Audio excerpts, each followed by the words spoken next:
les visages qui resplendissent pour Jésus. Alléluia. Oui, Jésus.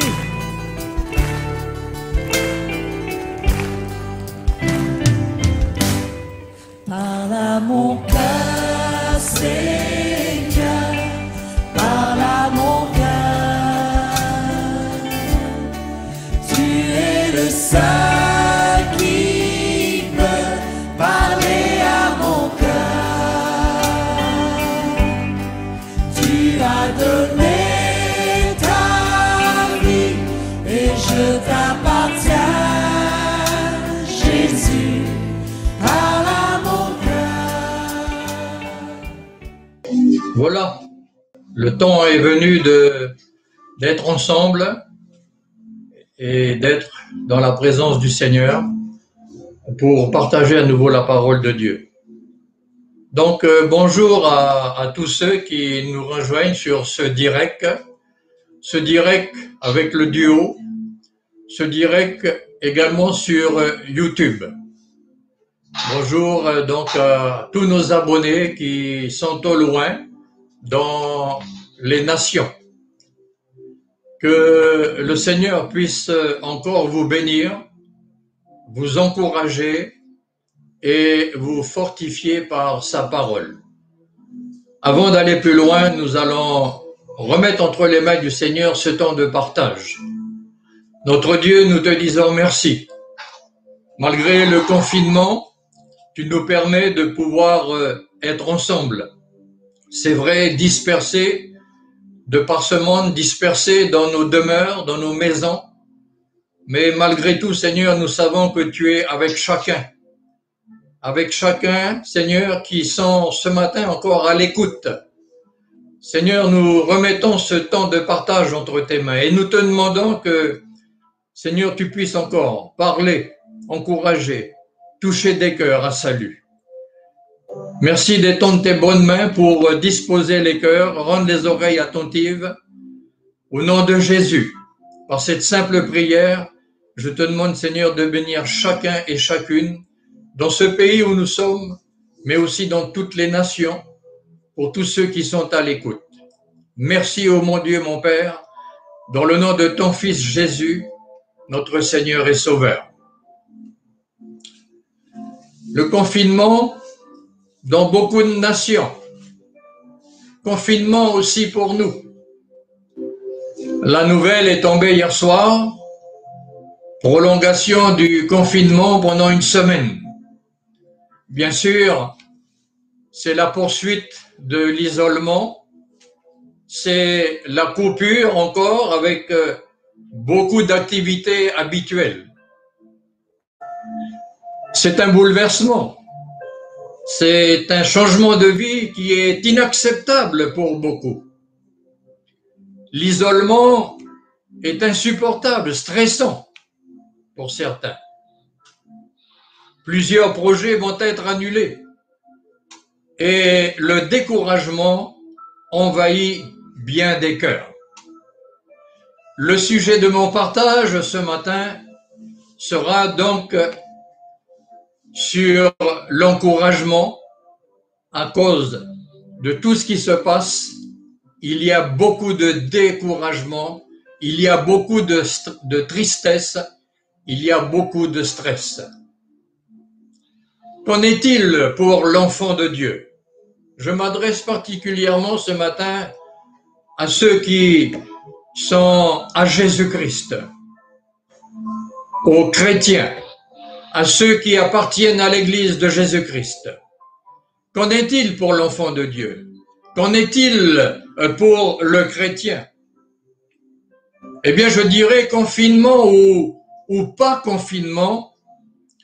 Il est écrit dans Philippiens chapitre 4 et le verset 4, « Réjouissez-vous toujours dans le Seigneur. Je le répète, réjouissez-vous. » Voilà donc une parole de l'apôtre Paul. Il ne nous dit pas de nous réjouir seulement quand tout va bien, lorsque nous avons de belles et grandes bénédictions de la part du Seigneur, mais il a bien insisté en disant « Réjouissez-vous toujours dans le Seigneur ». Et si on n'a pas bien compris, eh bien, il va ajouter, je le répète, réjouissez-vous. Il dira également, l'apôtre Paul, dans une de ses lettres aux Thessaloniciens, la première qu'il a adressée aux Thessaloniciens, dans le chapitre 5 et le verset 16, l'apôtre Paul dira « Soyez toujours joyeux ». Ce n'est pas de temps en temps, mais le chrétien doit toujours être joyeux. Quelles que soient les circonstances, je me réjouis. Quelles que soient les difficultés, quels que soient les problèmes, je me réjouis. C'est la volonté de Dieu, c'est sa parole qui le déclare. Eh bien, que la parole de Dieu ce matin puisse réjouir nos cœurs. Si nous avons pensé autrement, si nous avons commencé à nous plaindre, si nous avons commencé à murmurer, voire même de la colère, parce qu'il y a le confinement et une prolongation du confinement, eh bien, nos cœurs doivent toujours se réjouir. Nous avons été avertis par Jésus. Je l'ai déjà dit dans les semaines passées. Nous avons été avertis par Jésus, vous aurez des tribulations. Et donc, les tribulations sont dans le programme de Dieu. Le psaume 119 et le verset 162 nous dit ceci, « Je me réjouis de ta parole. Je me réjouis de ta parole. » Alors, de quelle parole doit-on se réjouir? Celle que je viens de citer, que le Seigneur nous a donnée, vous aurez des tribulations. Je me réjouis de cette parole que Jésus et les apôtres nous ont donnée. Et il va dire dans ce psaume 119 et le verset 162, « Je me réjouis de ta parole comme celui qui trouve un grand butin. » Imaginons la joie de celui qui trouve des millions. Eh bien, il va vraiment être heureux, pousser des cris de joie. Et voilà ce que nous fait ressortir ce psaume. Je me réjouis de ta parole comme celui qui trouve un grand butin. Toujours dans ce psaume 119 et le verset 165, il est écrit qu'il y a beaucoup de paix pour ceux qui aiment ta loi. Beaucoup de paix pour ceux qui aiment ta loi. Je dois donc aimer la parole de Dieu, qu'elle nous plaise ou qu'elle nous plaise pas. Je dois aimer les déclarations de notre Seigneur, des apôtres. Si nous sommes coupés de tout ce qui plaît à notre chair à cause de ce confinement, eh bien, il y a quand même beaucoup de paix parce que nous aimons la parole de Dieu. Le psaume 1er, le verset 1er, nous déclare « Heureux celui ou celle qui trouve son plaisir dans la loi de l'Éternel. » Notre plaisir, la loi de l'Éternel. Notre plaisir, la parole de Dieu. Et qui la médite jour et nuit. Si nous sommes, à cause de ce confinement, privés de bien des plaisirs de notre chair, eh bien, heureux celui qui trouve son plaisir dans la loi de l'Éternel et qui la médite jour et nuit. Le confinement, je dirais ce matin, c'est un temps favorable. Un temps favorable que Dieu nous donne pour nous abreuver de sa parole. Lorsque tout va bien et que nous ne sommes pas confinés, nous vaguons à toutes sortes d'occupations qui plaisent à notre chair. Mais ce temps de confinement, je le répète, c'est un temps favorable que Dieu nous donne à ses enfants, donne à son Église pour nous abreuver de sa parole. Peut-être que j'ai négligé la parole de Dieu parce que je suis tellement occupé à toutes mes affaires, occupé à ce qui plaît à ma chair. Et bien que dans ce temps-là, je puisse m'abreuver de sa parole. Mes deux dernières interventions étaient dans l'évangile de Jean au chapitre 16 et le verset 33. Vous aurez des tribulations dans le monde. Et le proverbe 12, 25, l'inquiétude dans le cœur de l'homme là-bas. Voilà donc le sujet de mes deux interventions. Les tribulations et ensuite l'inquiétude. Mais aujourd'hui, je vais poursuivre encore avec le passage de l'évangile de Jean, toujours dans le chapitre 16 et le verset 33, où il y a dans ce même passage, vous aurez des tribulations, mais prenez courage. Vous aurez des tribulations, mais prenez courage. Voilà le sujet de mon partage ce matin. Prenez courage. Nous ne comprenons pas les tribulations de la vie et elles nous découragent. Nous sommes abattus, nous sommes tristes, nous sommes malheureux. Vous savez, concernant les tribulations, elles sont nombreuses. Les tribulations dans la vie sont nombreuses. Pour ne citer qu'un exemple sur les tribulations, je prendrai celle, une parmi tant d'autres, celle que l'apôtre Paul a mentionnée dans 1 Corinthiens, chapitre 7 et le verset 27. Il dira, si tu t'es marié, tu n'as point péché. Et si la Vierge s'est mariée, elle n'a point péché. Mais ces personnes auront des tribulations dans la chair. Mais ces personnes auront des tribulations dans la chair. Paul est en train de nous dire que même dans le mariage, nous aurons des tribulations. Au premier confinement 2020, en Chine, il y a eu beaucoup d'agressions dans les couples. Le confinement était insupportable.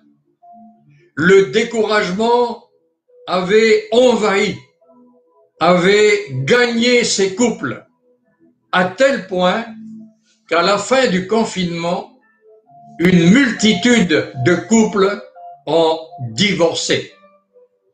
Beaucoup se sont rendus dans leur mairie pour divorcer à cause des tribulations qu'ils avaient subies dans leur couple pendant ce confinement.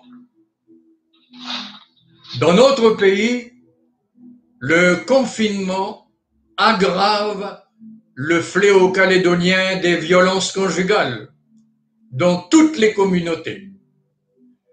Toutes les sortes de tribulations conduisent au découragement. Je le répète, toutes les sortes de tribulations conduisent au découragement. Alors ce matin, Église de Jésus-Christ, bien-aimés, mon message aujourd'hui est de rappeler les paroles de notre Seigneur, Jean 16, 33, vous aurez des tribulations, mais prenez courage. Le Seigneur n'a pas dit, je vais les enlever. Le Seigneur n'a pas dit, priez pour qu'elles disparaissent. Non, vous aurez des tribulations, mais prenez courage. Le découragement est contagieux comme le Covid-19 dans le monde à tous les niveaux. Oui, le découragement est contagieux dans toutes les classes de la société. chez tous les chrétiens, chez tous les serviteurs de Dieu, le découragement atteint les cœurs. Donc, on va voir quelques points. Le découragement peut venir de plusieurs circonstances. Le découragement peut venir de l'intérieur. Quand je dis le découragement vient de l'intérieur, je parle au milieu du peuple d'Israël. C'est un exemple. Moïse a envoyé 12 hommes pour examiner le pays de la promesse. Ces 12 hommes sont partis et là, ils ont vu exactement les mêmes choses. Les 12 qui ont été envoyés, les 12 ont vu les mêmes choses. Mais au retour, la parole de Dieu nous montre qu'il y a eu 10 hommes qui ont découragé le peuple. Ils appartenaient au même peuple, le peuple d'Israël. Ils avaient les mêmes croyances, la même foi. Cependant, sur les 12, il y en a 10 qui ont découragé le peuple. Seulement Josué et Caleb ont encouragé le peuple. 2 personnes sur 12 ont encouragé le peuple. Lorsque nous lisons dans le livre des Nombres, au chapitre 13 et le verset 30, Caleb fit taire le peuple qui murmurait contre Moïse. Et il dit, « Montons, emparons-nous du pays, nous serons vainqueurs. » Donc nous voyons aussi que Caleb a eu des paroles positives.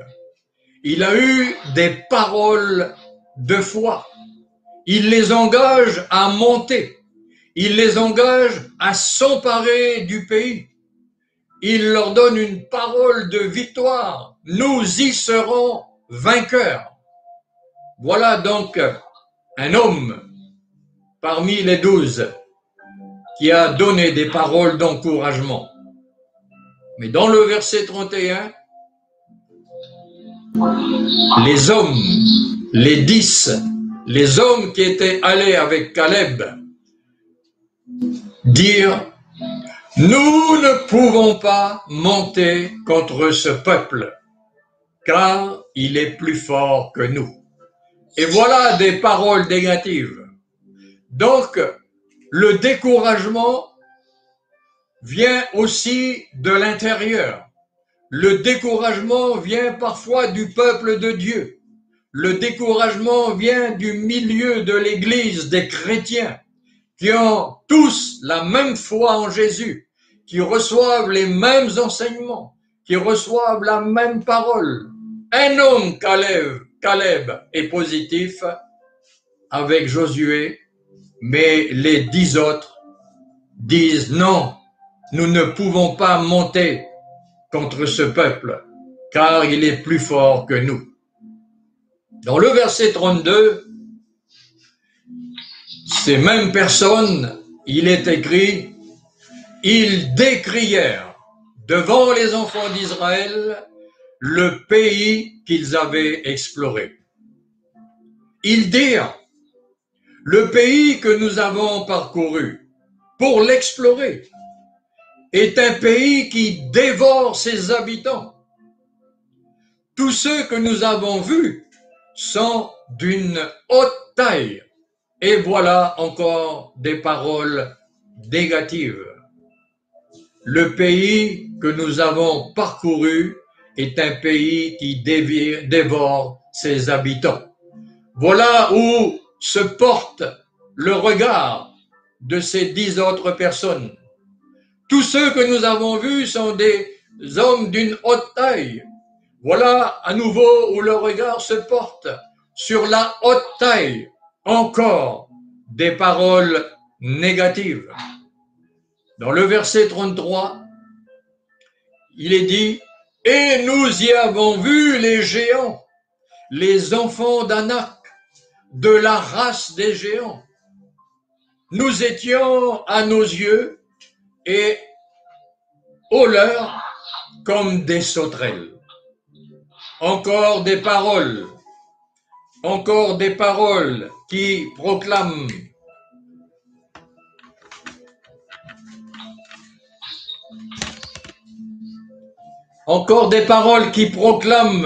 la supériorité de l'adversaire. Ils n'ont vu que le mauvais côté. Ils n'ont vu que les géants, mais ils n'ont pas vu le lait et le miel. L'Éternel, Dieu, est complètement absent de leurs propos. Nous étions à nos yeux et aux leurs comme des sauterelles. Ils ont oublié qu'ils sont des enfants de Dieu. Ils ont oublié les promesses de Dieu.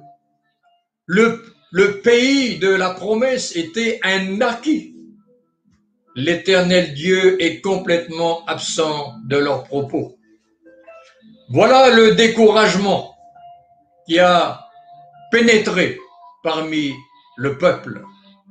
Et Josué dira aussi dans le livre des Nombres, dans le chapitre 14 et le verset 7, voici ce que Josué a déclaré: le pays que nous avons parcouru pour l'explorer est un pays très bon, excellent.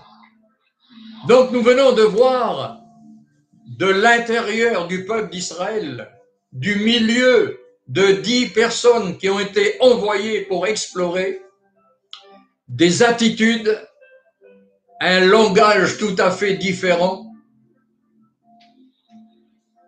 De 12 personnes, seulement 2, Caleb et Josué, seront positifs. Josué dira également dans le livre de Josué au chapitre 14 et le verset 8 déclare également: mes frères qui étaient montés avec moi découragèrent le peuple, mais moi, je suivrai pleinement la voie de l'Éternel, mon Dieu. Voilà une parole, voilà une parole d'encouragement. Mes frères qui étaient avec moi découragèrent le peuple. Toutes ces paroles qui ont été données dans le livre des Nombres ont été des paroles de découragement. Mais Josué va dire: moi, je suivais pleinement la voie de l'Éternel, mon Dieu. Nous pouvons trouver sur notre chemin toutes sortes de tribulations qui vont nous affecter, qui vont nous faire peur peut-être. Mais malgré toutes ces tribulations, regardons l'exemple de Josué. Moi, je suivais pleinement la voie de l'Éternel. La voie de l'Éternel, ce sont les paroles que l'Éternel avait données à son serviteur Moïse pour le bien du peuple, pour sa marche, pour faire face même à toutes les difficultés.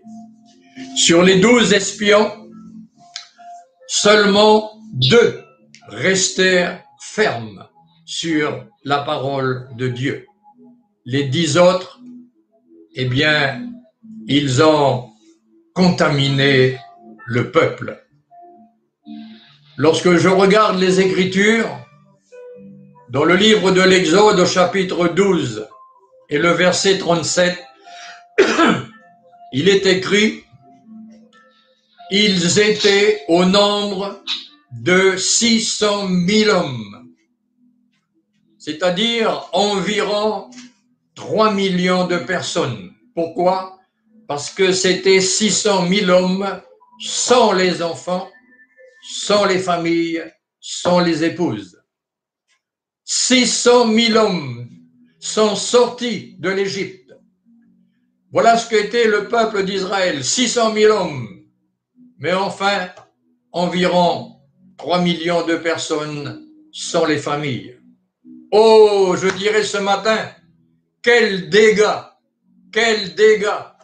ont causé à l'intérieur du peuple d'Israël ces 10 personnes avec leurs paroles négatives, puisque Josué nous a dit, ils ont découragé le peuple.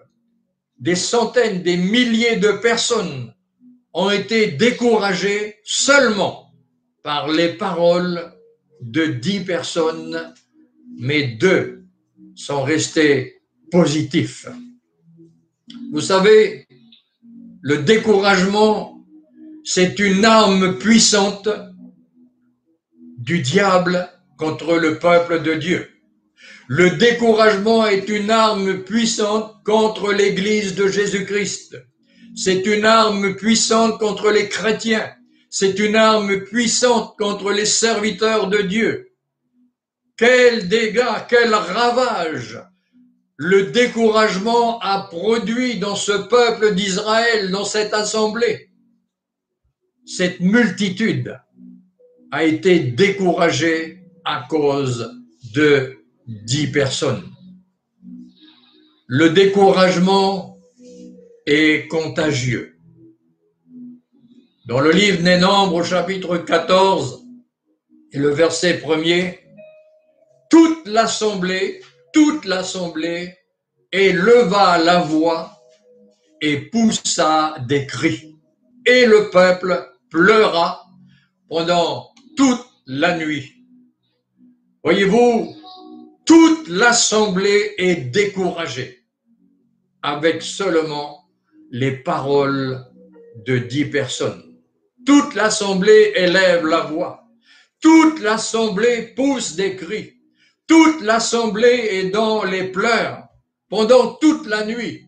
Ils sont complètement abattus, découragés, tristes. Tout cela à cause de 10 hommes. Ce que nous venons de voir avec le peuple d'Israël et ces 10 hommes, c'est des choses qui arrivent malheureusement parfois encore parmi le peuple de Dieu, l'Église de Jésus-Christ. Alors je dirais, nous devons être très vigilants aux paroles que nous donnons, très vigilants aux paroles que nous partageons. Elles peuvent être destructrices des projets de Dieu. Je le répète, nos paroles, si elles sont négatives, comme les 10, elles peuvent être destructrices des projets de Dieu. Les 10, avec leurs paroles, ont retardé le plan de Dieu de 40 ans. Il n'était pas prévu qu'il tourne pendant 40 ans dans le désert. La promesse était de rentrer rapidement dans le pays. Mais à cause du découragement, de la rébellion, de la colère, eh bien, les 10 par leurs paroles ont retardé le plan de Dieu de 40 ans. 40 années de marche dans le désert, avec la perte aussi de nombreux morts.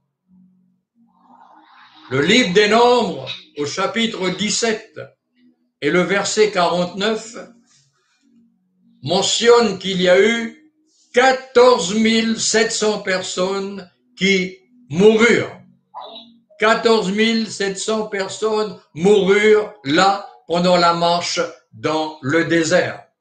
Ce n'était pas dans le programme de Dieu, ce n'était pas dans le plan de Dieu, mais les paroles de ces 10 qui ont découragé le peuple, eh bien, ont amené ce peuple à tourner pendant 40 ans, et pendant ces 40 ans, eh bien, il y a eu de nombreux morts. Il n'est pas dans le plan de Dieu qu'il y ait des morts spirituelles. Non, malheureusement, parfois il en est des morts spirituelles. des personnes qui ont été affectées. Je parle de l'Église de Jésus-Christ, des chrétiens, des personnes qui ont été affectées, des personnes qui ont été blessées et qui se sont retirées, qui ont abandonné, qui sont retournés dans le monde, qui ont repris, comme dit l'Écriture, qui sont retournés manger à ce qu'ils avaient vomi. Ils sont retournés en arrière, ils ont abandonné l'assemblée, c'est-à-dire le rassemblement de l'Église. La parole de Dieu nous dit, nous ne sommes pas de ceux qui se retirent pour nous perdre.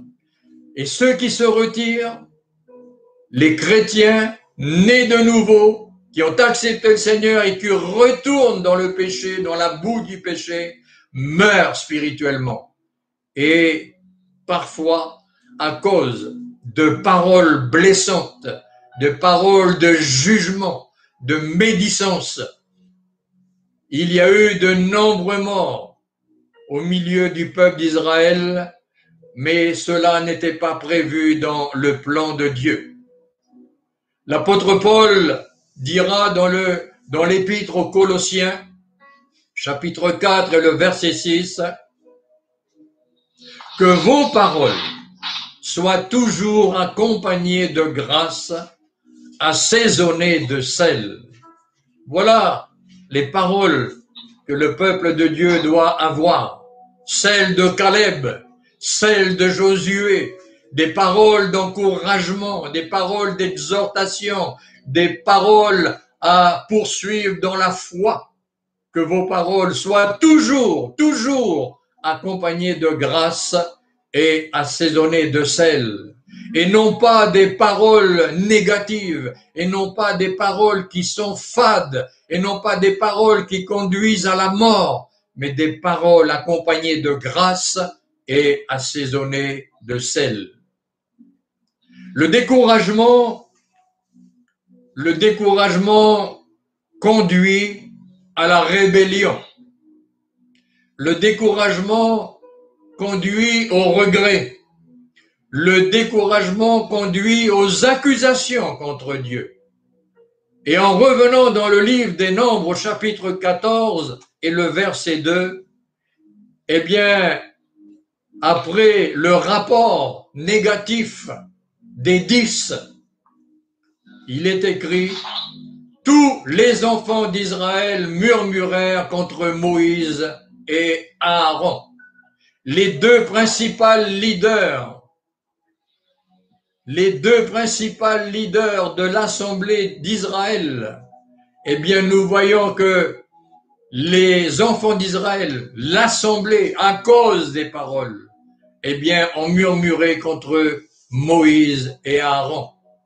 Il n'y a pas qu'un découragement personnel, mais nous voyons maintenant des paroles.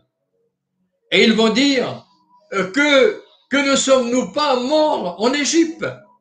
On voit maintenant que après cette sortie de l'Égypte, eh bien, il y a des regrets d'avoir quitté l'Égypte. Et dans le verset 3, il est écrit « Pourquoi l'Éternel nous a fait-il aller dans ce pays? Pourquoi? Ne vaut-il pas mieux retourner en Égypte ?» Nous voyons par ces paroles un désir de retourner en arrière, parce qu'il y a eu des paroles négatives. Ils ont été découragés et maintenant nous voyons un état d'esprit, une attitude de retourner vers l'Égypte, là où ils étaient dans l'esclavage, dans la souffrance, alors qu'ils ont vu la gloire de Dieu. Ils sont sortis avec le bras puissant de Dieu. Ils ont traversé la mer à sec. Ils ont vu l'ennemi qui a été recouvert par les eaux. Ces ennemis qui les ont fait souffrir pendant plus de 400 ans, ils veulent retourner en arrière parce qu'ils ont été découragés par des paroles négatives. Dans le verset 4, ils vont même jusqu'à dire maintenant, nommons un chef et retournons en Égypte. Ils veulent changer le responsable que Dieu a choisi. Ils veulent le renverser. Ils veulent établir eux-mêmes une personne. Et bien sûr, cela aurait été un choix humain. Le verset 10 nous dit « Toute l'assemblée parlait de les lapider ». Oh là là, que c'est triste. Voilà les dégâts. Voilà les dégâts du découragement à cause des paroles des 10. Changer le responsable, les responsables que Dieu avait choisis et établis. Et ça va même encore plus loin, puisque le verset 10 nous dit « Toute l'assemblée parlait de les lapider ». Passer à une action maintenant, les lapider, les amener à la mort, les faire disparaître pour pouvoir mettre leur chef à eux. Voilà les dégâts du découragement, les bien-aimés. Le découragement crée un esprit d'abandon. Et dans le Nombre 14 et le verset 3, ne vaut-il pas mieux retourner en Égypte? Un retour, un désir de retourner en arrière. Le découragement éloigne de Dieu et de ses promesses. 14, Nombre 14, le verset 3. Pourquoi l'Éternel nous fait-il aller dans ce pays d'Égypte? Vous savez, au départ, ils étaient tous d'accord. Lorsque Moïse leur a partagé la parole de l'Éternel, le plan de Dieu, les promesses, ils étaient tous d'accord pour quitter l'Égypte. Ils croyaient tous à la promesse de Dieu. Mais voilà ce que produit le découragement. Pourquoi l'Éternel nous fait-il aller dans ce pays d'Égypte? Le découragement de l'extérieur maintenant. Le découragement de l'extérieur, eh bien, ce sont les ennemis du peuple de Dieu.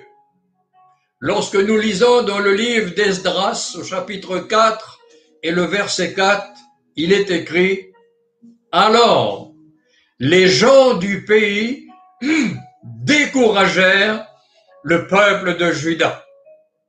Ils l'intimidèrent pour l'empêcher de bâtir. » Voilà le découragement maintenant qui vient de l'extérieur.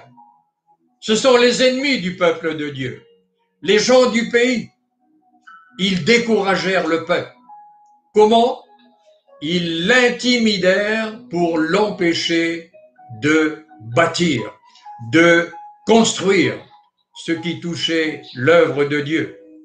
Eh bien, cela peut être aussi pour nous dans une région où les gens sont très hostiles à l'évangile, sont très hostiles à la construction d'une œuvre du Seigneur. Je ne parle pas du bâtiment en pierre, en briques, mais je parle du bâtiment de l'Église, pierre vivante. Beaucoup s'opposent à ce qu'une œuvre de Dieu soit mise en place dans une tribu, dans un village, dans une ville, les opposants de l'Évangile. Le découragement aussi qui vient de l'extérieur envers et contre le peuple de Dieu. Eh bien, je donnerai un exemple avec David. David a eu de bonnes paroles devant Goliath. Dans 1 Samuel, au chapitre 17 et le verset 32, David va dire à Saül que personne ne se décourage à cause de ce Philistin. Que personne ne se décourage à cause de ce Philistin. Ton serviteur ira se battre avec lui. Alléluia! Que personne ne se décourage. David est en face de Goliath. David est en face de ce Philistin d'une grande hauteur, avec des armes impressionnantes, un bouclier, une épée. C'était impressionnant.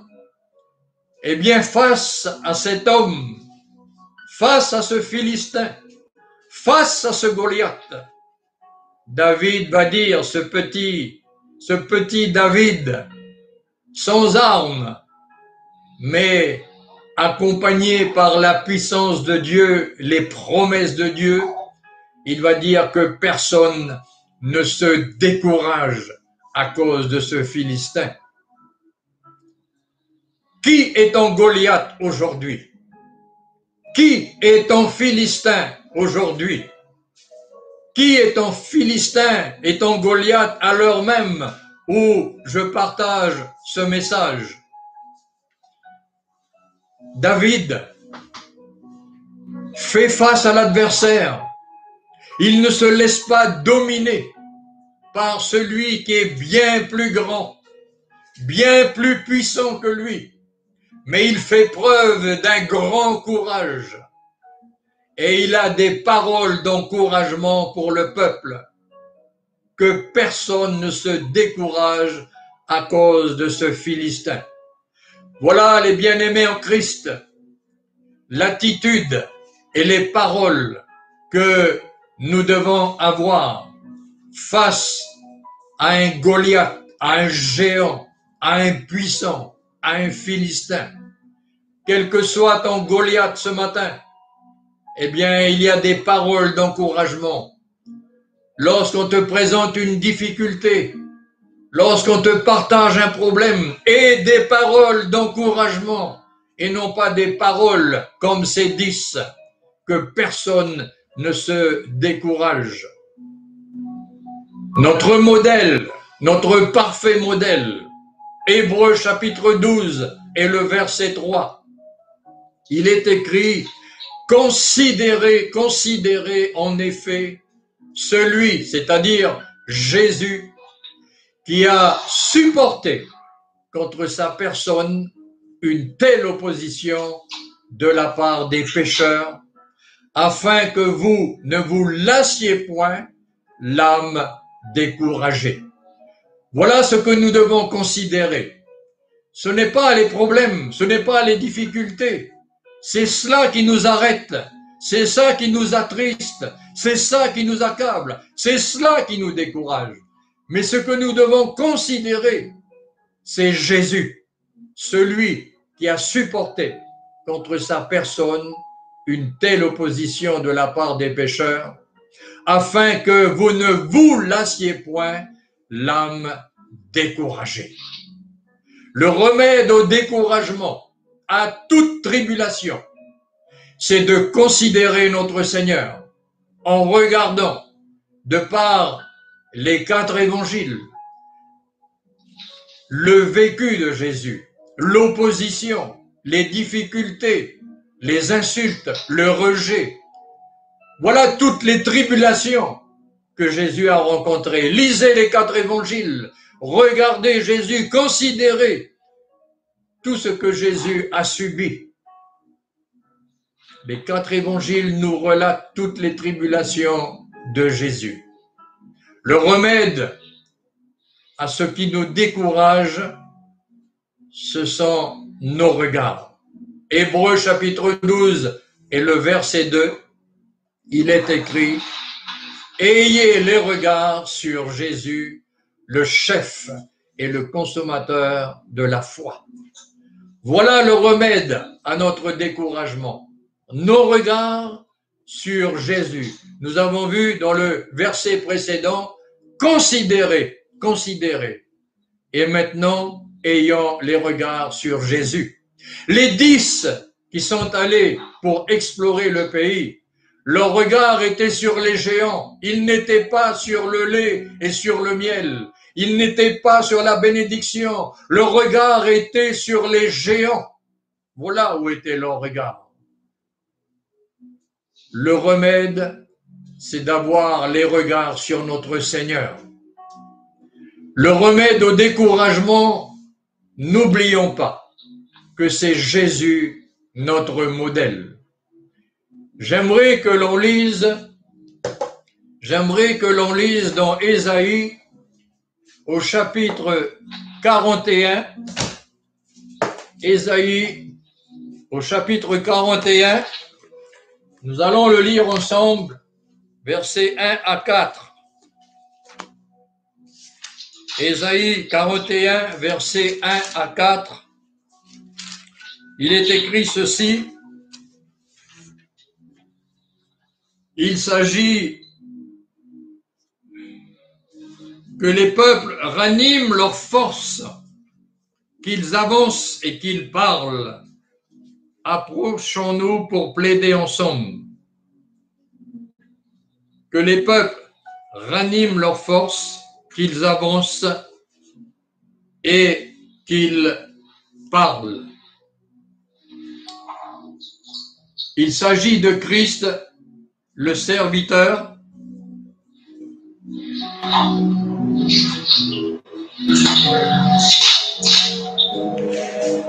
je m'excuse, je fait une erreur de référence, mais le verset que je voulais partager avec vous est le verset 4, où il est écrit « Il ne se découragera point et ne se relâchera point. » Il ne se découragera point et ne se relâchera point.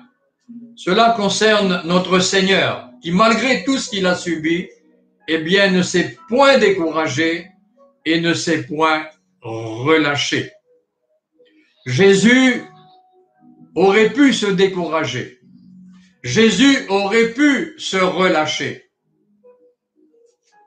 à cause de l'ingratitude, à cause, par exemple, d'un seul lépreux sur les 10 qui sont venus le remercier.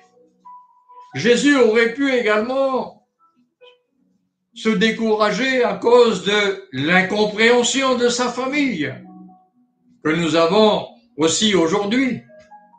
Jésus aurait pu se décourager de l'hostilité des autorités religieuses. Après 3 ans et demi de ministère, béni avec les nombreux miracles, si peu lui sont restés attachés. Il aurait pu se décourager et dire, mais à quoi bon tout ce temps où j'ai annoncé, enseigné, béni, mais où sont-ils maintenant? Il aurait pu être découragé aussi lorsque ses disciples l'ont abandonné. Jésus aurait pu se décourager à la croix, car il n'y avait que quelques femmes. Alors, pour vaincre le découragement, ne pas se laisser influencer par ceux qui ont des propos négatifs. Et surtout, ne pas laisser nos regards posés sur ce qui peut nous impressionner, nous faire peur, nous décourager, nous abattre, les tribulations des temps présents. Que nos cœurs et que nos yeux soient toujours vers le Seigneur et sa parole.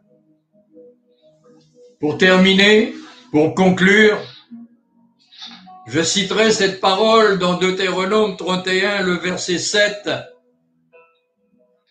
Il est écrit, Moïse adressa encore ces paroles à tout Israël. Moïse adressa encore ces paroles à tout Israël. Et dans le verset 2, il est écrit, aujourd'hui, leur dit-il, je suis âgé de 120 ans. Dans le verset 6, il déclare, fortifiez-vous et ayez du courage. Fortifiés par la parole de Dieu et nous serons courageux. Fortifions-nous par la parole de Dieu et nous serons courageux. Le verset 7 nous dit ceci: Moïse appela Josué et lui dit, en présence de tout Israël, fortifie-toi et prends courage devant la responsabilité qu'il allait prendre, devant les difficultés qui allaient se présenter, les tribulations qu'il allait rencontrer. Moïse donne aussi cette parole à ce jeune serviteur qui va accomplir une mission pour l'Éternel. Fortifie-toi et prends courage. Le livre de Ésaïe 35 et le verset 4, dites à ceux qui ont le cœur brisé, prenez courage et ne craignez rien. Voilà quelles étaient les paroles de Jésus lorsqu'il a annoncé les tribulations. Vous aurez des tribulations, mais prenez courage. Il est un homme aussi qui a donné des paroles d'encouragement. C'est l'apôtre Paul, dans le livre des Actes au chapitre 23 et le verset 11. Le Seigneur a paru à Paul et dit, prends courage. Prends courage. Quel que soit l'homme de Dieu, aussi grand dans le service, dans la vie spirituelle, au sommet, quel que soit l'homme de Dieu, je l'ai dit en introduction, quel que soit le chrétien, nous passerons, nous sommes passés, nous passerons, nous passons par des tribulations, mais ne perdons pas courage. À la fin de son ministère, à l'âge de 120 ans, cet homme de Dieu a donné cette parole au peuple. Ayez du courage. Et il s'est adressé à l'homme de Dieu qui va prendre la responsabilité. Fortifie-toi et prends courage. Nous avons tous besoin de nous fortifier par la parole de Dieu pour avoir ce courage de faire face à tous les Philistins, à tous les Goliaths qui vont se présenter, à toutes les murailles qui pourraient se dresser devant nous. Dites à tous ceux qui ont le cœur brisé, partagez ce message, prenez courage et ne craignez rien.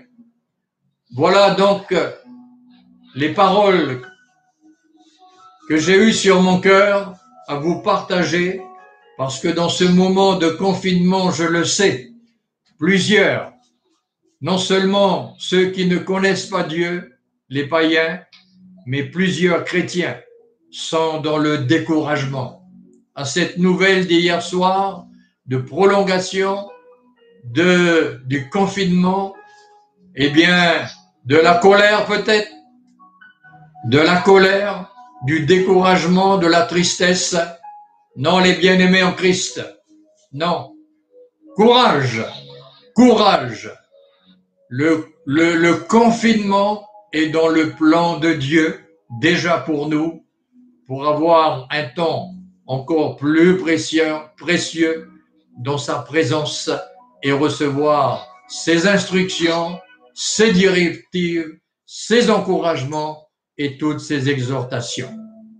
Si nous n'avons pas eu le temps, lorsque on était occupé à toutes nos affaires personnelles, c'est un temps pour nous plonger dans la parole de Dieu. Nous avons tous besoin d'être encouragés, aussi bien le peuple que les serviteurs. Que Dieu, par le Saint-Esprit, continue d'agir dans nos cœurs, et si nous sommes abattus, qu'il nous relève, et que nos yeux soient sur le chef et le consommateur de la foi, Jésus-Christ, notre Seigneur et notre Sauveur. Prions ensemble. Seigneur, merci pour ta parole encore ce matin. Quel encouragement tu nous laisses. Quel avertissement également tu nous donnes.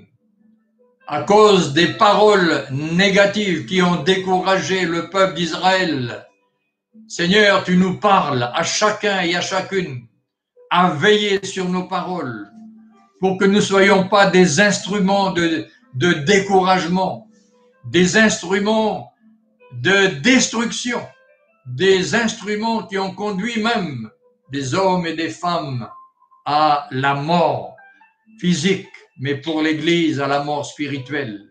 Ô Seigneur, pardon ce matin si nous avons été des instruments de destruction, si nous avons donné des paroles de découragement plutôt que des paroles d'encouragement. Que cette parole de ce matin partagée reste gravée sur les tables de notre cœur et que, quelles que soient les tribulations qui se présenteront, quels que soient les Goliaths qui vont s'élever devant nous, que nos regards soient toujours fixés sur toi. Seigneur, tu connais ton peuple ce matin. Tu connais les cœurs de chacun et de chacune. Relève, fortifie, console et enlève des cœurs, Seigneur, toute tristesse. Enlève le découragement et que ton peuple ce matin se réjouisse parce que tu nous l'as dit dans ta parole. Soyez toujours joyeux, réjouissez-vous dans le Seigneur. Merci pour cette parole de consolation, de vérité. Merci pour ta présence, Seigneur, de ton accompagnement également dans le partage de ta parole. Bénis tous tes enfants et même ceux qui ne te connaissent pas et qui ont écouté ce message, ceux qui le recevront sur YouTube, dans les nations, qu'ils soient bénis au nom de Jésus. Amen. Amen.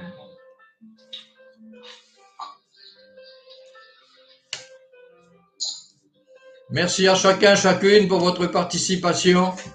Je vous souhaite donc une très très bonne journée et prenez courage, prenez courage. Amen. Dieu vous bénisse.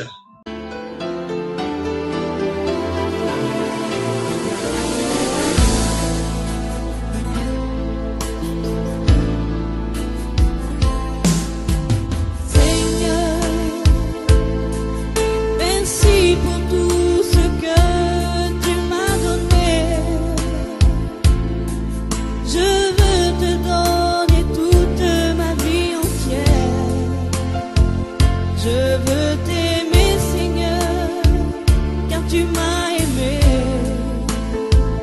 oui le premier.